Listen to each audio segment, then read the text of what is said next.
après l'apparition du Covid, à partir du mois de mars, est apparue l'idée que tout cela venait d'un pangolin. Et tous ceux qui émettaient l'idée que ça pouvait venir d'un laboratoire étaient immédiatement accusés de complotisme.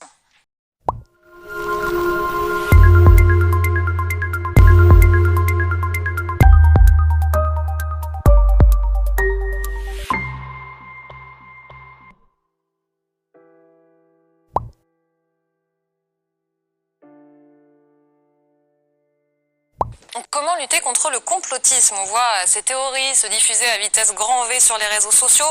Ce sont d'ailleurs souvent les vidéos qui sont les plus regardées. Le problème est pris très au sérieux par Emmanuel Macron qui installe une commission sur le sujet. Nous avons une commission qui va être installée par l'Élysée avec divers spécialistes.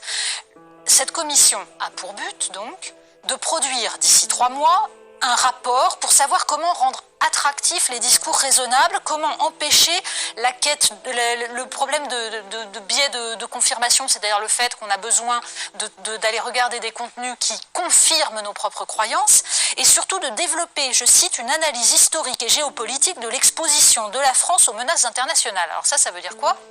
Ça veut dire en gros, il y a des Russes et des Chinois qui attaquent nos réseaux sociaux et qui veulent manipuler nos élections. Sauf que là aussi, on a eu depuis ces dernières années des discours sur le fait qu'à chaque fois qu'il y avait un problème d'élection, c'était la faute des Russes. Le Brexit, c'était les Russes, les Catalans, c'était les Russes. C'est-à-dire peut-être un excès dans l'autre sens. Donc comment on fait pour déterminer exactement, et est-ce que c'est à travers ce genre de commission qu'on va déterminer exactement ce qui est de l'ordre du raisonnable et ce qui est du questionnement et du doute, encore une fois, raisonnable et pas délirant, et ceux qui relèvent du délire. Est-ce que ça se joue dans une commission, ou est-ce que ce à quoi nous sommes confrontés, ce n'est pas un recul sur un temps très long de la rationalité, c'est-à-dire d'abord une forme d'échec tout de même de l'école dans l'ensemble des sociétés occidentales, que viennent perturber et percuter l'ensemble des dispositifs de réseaux sociaux, de numérique, la société du spectacle aussi qui a transformé absolument tout en une sorte de grand show dans lequel on se fout de savoir ce qui est vrai ou ce qui est faux. C'est tout ça. Est-ce que c'est le rôle d'une commission? C'est ça que je comprends pas. Déjà, par rapport à tout ce que vous dites qui est vrai, c'est déjà bien de réfléchir.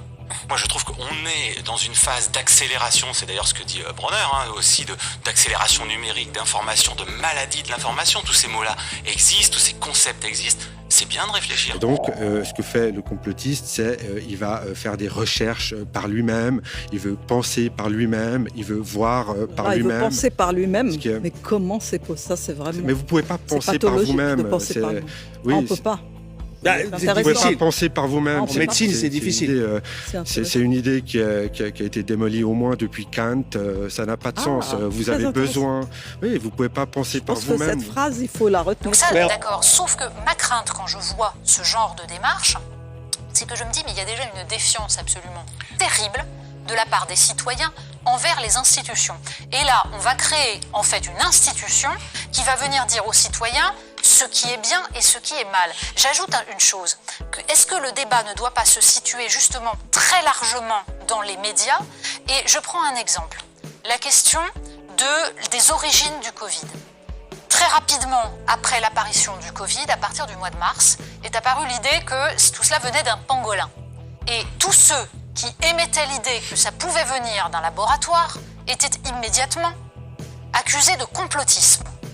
Il n'y a eu aucun travail journalistique pendant des mois et on expliquait que c'était hors de propos. Et vous êtes arrivé à certaines conclusions. Alors, nous sommes arrivés à la conclusion qu'effectivement, il y avait eu une manipulation au sujet de ce virus. C'est-à-dire? Eh bien, qu'une partie, je ne dis pas le total, n'est-ce pas, mais il y a un modèle qui est évidemment le virus classique, et là c'était un modèle surtout venant de la chauve-souris, mais à ce modèle on a par-dessus ajouté des séquences notamment du VIH, le virus du sida. Mais quand vous dites on a ajouté, qui a ajouté? Moi je ne sais pas. Mais c'est pas naturel, c'est ce que vous voulez dire? Non, ce n'est pas naturel, c'était un travail de professionnel, un travail de biologiste moléculaire. Voilà. Jusqu'à ce qu'on s'aperçoive que les renseignements américains s'étaient mis à chercher tout de même autour de cette thèse du laboratoire de Wuhan, que du coup Facebook a cessé de considérer comme complotistes les propos qui touchaient à cela. Et du coup, là, on a eu le droit d'en parler. Et un journaliste, Brice Perrier, a fait toute son enquête pour regarder exactement le fonctionnement. Il y a eu un problème journalistique, tout simplement. On n'a pas pu enquêter parce qu'on était traité de complotistes. Donc comment on règle ça? Est-ce que vous admettez que la ligne de crête, justement, entre ce que vous appelez soupçons et ce qui est du doute, est extrêmement fine et qu'il peut y avoir des excès au nom de la lutte contre le complotisme, des excès qui ont tendance à mettre tout le monde dans la charrette du complotisme. J'ai le souvenir d'une étude publiée dans Libération faite avec Conspiracy Watch, qui expliquait que, en gros, 70% des Français, si je me souviens bien, adhéraient à au moins une théorie du complot. Ça n'était ni fait ni à faire. Ça mélangeait des véritables théories du complot, des thèses, des soupçons sur des faits historiques pas encore éclaircis et des croyances pures. Tout ça pour démontrer qu'il y avait partout des complotistes. Est-ce qu'il ne faut pas se méfier de cela et est-ce qu'on ne serait pas plus efficace à lutter contre ceux qui volontairement, ou même d'ailleurs par croyance idiote, véhiculent des informations fausses, si il n'y avait pas ce réflexe parfois et qui risque d'être amplifié par cette commission? Je me pose la question. Moi, en tout cas, je voudrais revenir sur votre précédente question en la liant à celle-ci, c'est-à-dire le doute sur cette commission. Moi, j'espère, encore une fois, j'en fais pas partie et je regarderai comme tout le monde ce qu'elle va faire, mais je pense qu'elle est utile dans le principe, si elle est modeste dans ses buts, et en tout cas, elle ne va certainement pas chercher à dire la vérité sur des sujets, par exemple l'origine du Covid ou d'autres sujets. Je pense qu'elle va, j'espère, chercher à répondre à votre deuxième question, justement. Oui.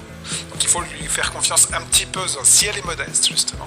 Et si elle consiste à dire, voilà, la différence entre un doute et une théorie générale, c'est que le doute doit porter sur une question précise. Il n'y a pas de question taboue dans une démocratie. Les scientifiques commencent d'ailleurs par se disputer sur n'importe quel sujet, heureusement. Donc par exemple, l'origine du Covid, forcément, il y a plusieurs justement théories sur ce point. Moi, je pense quand même, malgré tout, que, vous l'avez dit, ça concerne l'école, la science, etc., toutes ces institutions qui sont fragilisées. Et il devrait y avoir un plaisir de la critique, admettre la critique locale sur chaque sujet. Et après, on se fait une opinion globale. Et comment vous expliquez ces doutes qui sont si importants? Je voyais un sondage en juin dernier, un sondage IFOP, 67% des Français qui doutent de la véracité des infos qu'ils reçoivent d'un média reconnu. Le problème est plus large que cela. Alors là, je crois justement que malheureusement, on fait face à l'effet de ce qu'on redoute tous, c'est-à-dire cette confusion globale. Au lieu de dire qu'on doute légitimement de tel ou tel sujet, on a aujourd'hui, c'est vrai, un nuage. Certains parlent même d'infodémie, comme il y a une pandémie, un déluge d'informations. Et d'une certaine façon, la confusion globale entretient cette idée d'un doute global. On devrait pouvoir encore, l'analyse, c'est distinguer. Est-ce que ça n'est pas aussi d'un sentiment de trahison? Cet effet de masse. Ça naît d'un sentiment de trahison de la part des citoyens vis-à-vis des institutions. Qu'est-ce que c'est que les institutions démocratiques? C'est pas un bloc. C'est des institutions et des contre-pouvoirs. C'est des pouvoirs et des... Sauf que nous sommes dans une société, en particulier en France, où les contre-pouvoirs sont fragilisés et ça explique peut-être aussi que certains se laissent aller à... On a des ministres qui sont en ce moment soumis à un procès. Agnès Buzyn pourrait être mise en examen aujourd'hui. Le garde des Sceaux est attendu à la Cour de justice de la République à 9h ce matin.